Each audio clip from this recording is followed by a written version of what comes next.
السلام علیکم ورحمۃ اللہ وبرکاتہ۔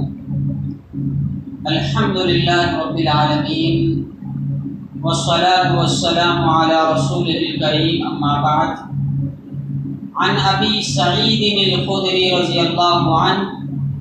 عن النبی صلی اللہ علیہ وسلم قال: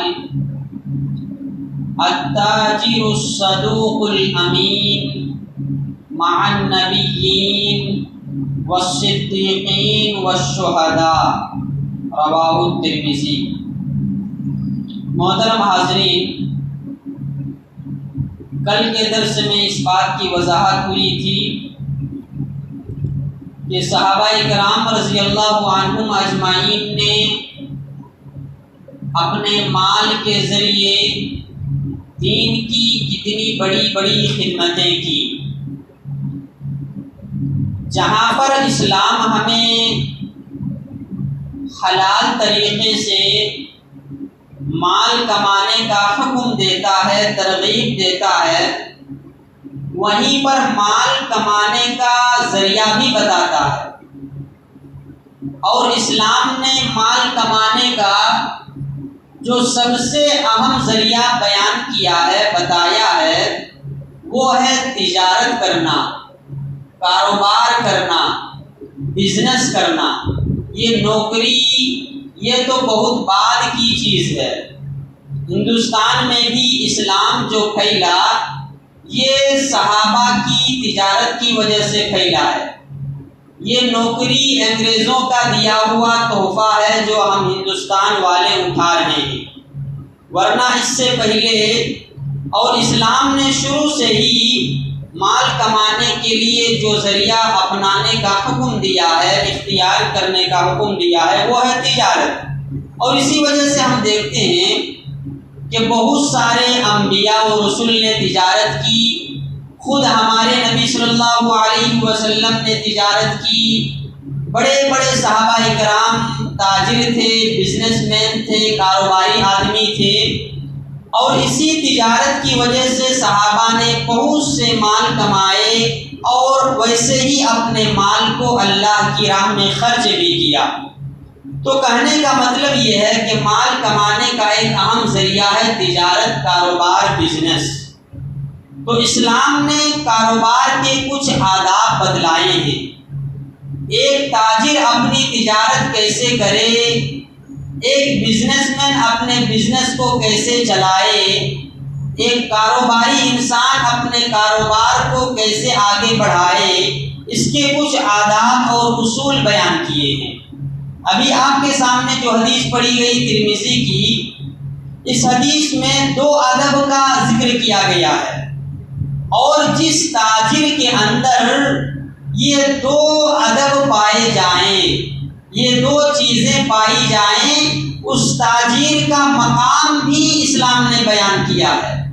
حدیث دیکھتے ہیں، اللہ کے نبی صلی اللہ علیہ وسلم کہتے ہیں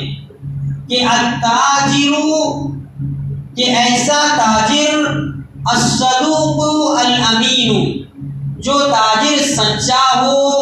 سچائی کے ساتھ اپنا کاروبار کرتا ہو، اپنی تجارت کرتا ہو، الامین، اور ایسا تاجر جو امانت دار ہو، اپنے کاروبار کو امانت داری کے ساتھ چلاتا ہو، اپنی دکان کو امانت داری کے ساتھ چلاتا ہو، کوئی خیانت نہیں کرتا ہو، تو ایسا تاجر کل قیامت کے دن نبیوں کے ساتھ ہوگا، صدیقوں کے ساتھ ہوگا۔ صدیق کہتے ہیں سچے انسان، سچے لوگوں کے ساتھ ہوگا، اور شہداء کے ساتھ ہوگا۔ تو دیکھیے کتنی بڑی فضیلت ہے ایسے تاجر کی جو سچائی کے ساتھ تجارت کرتا ہے، امانت داری کے ساتھ تجارت کرتا ہے، تو اس کا مقام قیامت کے دن نبیوں کے ساتھ، صدیقوں کے ساتھ اور شہداء کے ساتھ ہوگا۔ اور بخاری کی ایک حدیث میں اللہ کے نبی صلی اللہ علیہ وسلم نے ایک اور صفت کا ذکر کیا ہے جو ایک تاجر کے پاس ہونا چاہیے۔ اللہ کے نبی صلی اللہ علیہ وسلم نے کہا کہ فَإِن صَدَقَا وَبَيَّنَا، اگر تجارت کرنے والا آدمی اور جو آدمی چیز خرید رہا ہو، یہ دونوں آدمی اگر سچے ہوں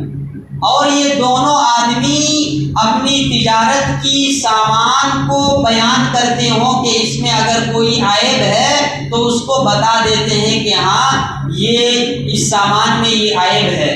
تو اللہ کے نبی صلی اللہ علیہ وسلم کہتے ہیں کہ جو تاجر سچ کہے اور اپنے سامان کے عیب کو بیان کر کے تجارت کرے، اپنے سامان کے عیب کو دکھا کر کے تجارت کرے، اپنے سامان میں جو عیب ہے اس کو گاہک سے چھپائے نہ، تو ایسے تاجر کے مال میں اللہ تعالیٰ برکت دیتا ہے۔ اور اس کے برخلاف جو تاجر اپنے سامان کے عیب کو چھپائے گا، اسے معلوم ہے کہ اس سامان میں عیب ہے، میرا غلہ خراب ہے، میرے پاس جو اناج ہے یہ گلا سڑا ہوا ہے، پھر بھی یہ اس عیب کو چھپاتا ہے، سامنے والے کو بتاتا نہیں، جو لے رہا ہے گاہک کو بتاتا نہیں، کسٹمر کو بتاتا نہیں، اور وہ عیب کی چیز کو بغیر بتائے کسٹمر کو بیچ دیتا ہے، تو اللہ کے نبی صلی اللہ علیہ وسلم نے بخاری کی حدیث میں کہا کہ اس تاجر کے مال میں اللہ برکت نہیں دے گا، اس آدمی کی تجارت میں اللہ برکت نہیں دے گا۔ تو تیسری جو صفت ہے وہ ہے کہ ایک تاجر جس سامان کو بیچ رہا ہے اگر اس میں کوئی عیب ہو تو اس کو گاہک سے چھپائے نہ، اس کو گاہک سے چھپا کر کے نہ اس چیز کو بیچے بلکہ بتا کر کے بیچے۔ اگر لینے والے کی رضامندی ہو، لینے والا عیب دیکھنے کے بعد بھی اگر لینا چاہے تو یہ الگ بات ہے، لیکن اگر سامان میں کوئی عیب ہے تو عیب کو چھپا کر کے بیچنا یہ اسلام اس کی اجازت نہیں دیتا ہے۔ تو بنیادی طور پر یہ 3 آداب ہیں۔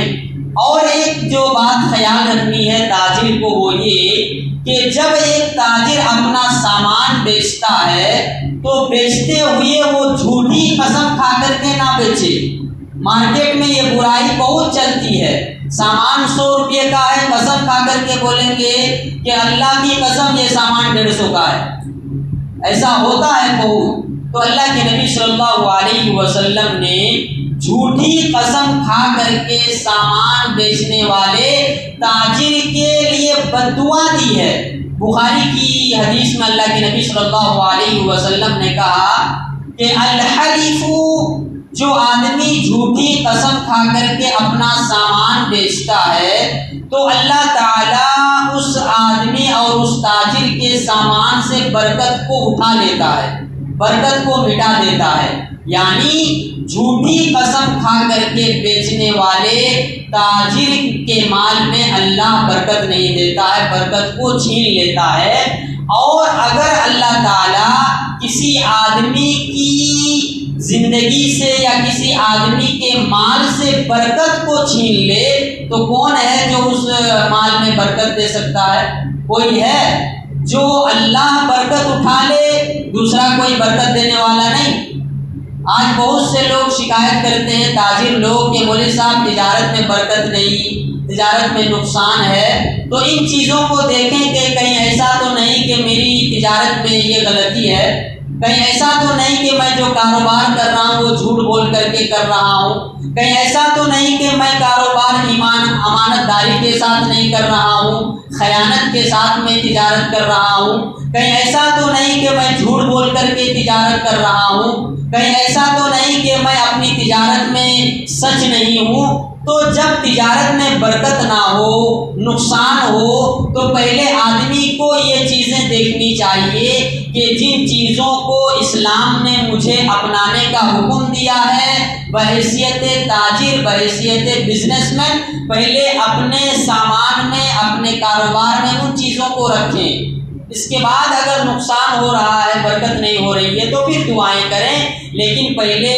جو تجارت کے اصول اور قوانین، آداب اسلام نے بتائے ہیں ان کو لحاظ رکھتے ہوئے اپنی تجارت کریں، انشاءاللہ تعالی اللہ تبارک و تعالی آپ کی تجارت میں برکت دے گا۔ دعا ہے رب العالمین سے کہ اللہ سبحانہ و تعالی ہم سب کے کاروبار میں، تجارت میں، بزنس میں برکت اور ترقی عطا فرمائے، آمین۔ السلام علیکم ورحمۃ اللہ وبرکاتہ۔